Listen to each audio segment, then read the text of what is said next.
One and only Yadravkar हा पहिला आमदार असा आहे की त्यांनी एवढ्या मोठ्या संख्येने कामं केल्यात लोकांची। निवडणूक लागल्या, आमदार कोण असावा? आता यड्रावकरच असावा असं आम्हाला वाटतं। का ते कार्यकर्तेच आहेत तसे, त्यांनी बराचसाच का नाही विकास केला इथं समाजामध्ये। हे मंदिर बांधलं आता परत आणण्याला का नाही, आणि 25 लाख रुपये त्यांनी मंजूर करून ठेवले आहेत। पुरात तर का नाही एवढं गुडघेवढ्या पाण्यात का नाही गेले ते असं ना, मी त्यांच्या पाठीमागे होतो। त्यांचं कार्य महान आहे त्यांचं।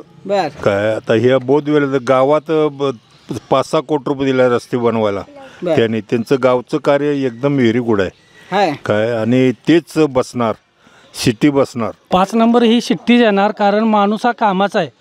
जातीपातीच्या पलीकडे त्यांचं राजकारण असते, जात बघत नाहीत, काय बघत नाहीत। आमच्या बोधविहारला कोथळीमध्ये 50 लाखाचा निधी त्यांनी दिल्यात, 50 लाखाचं कॉन्क्रिटीकरणचं काम मंजूर केल्यात।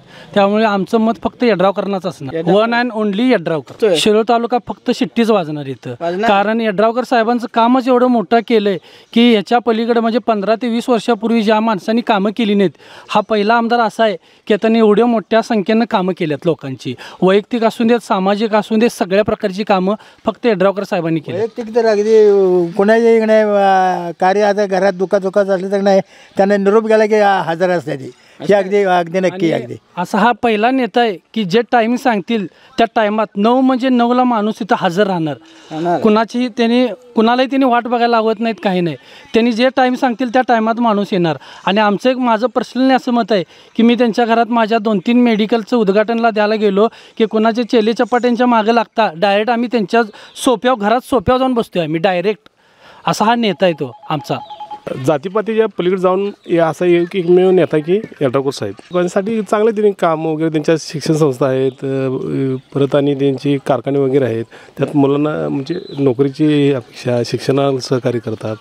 परत आमच्या बौद्ध समाजासाठी त्यांनी जवळपास 50 लाखाचा निधी त्यांनी देतो म्हणले, त्यापैकी 15 लाख आलेले, बाकी आता देतो म्हणून सांगितलं।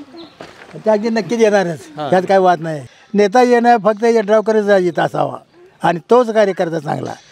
शिरोळ तालुक्यात फिरून बघा, कुठं कामं झाली नाहीत त्यांनी सांगावं आम्हाला। विरोधकांना मस्त तोंड आहे त्यांचं, फुकटचं बोलतच राहणार ना। ज्या माणसानं काम केले त्याला सांगायला लागत नाही मी काम केलं, ते कामं दिसायला लागलेत ना। मुख्यमंत्री आता लाडक्या बहिणीचं काम केलेत, आता परत सर्व सामाजिक बांधिलकी धरून त्यांनी पुढं आणि काम करतील, महाराष्ट्राला पुढं नेतील।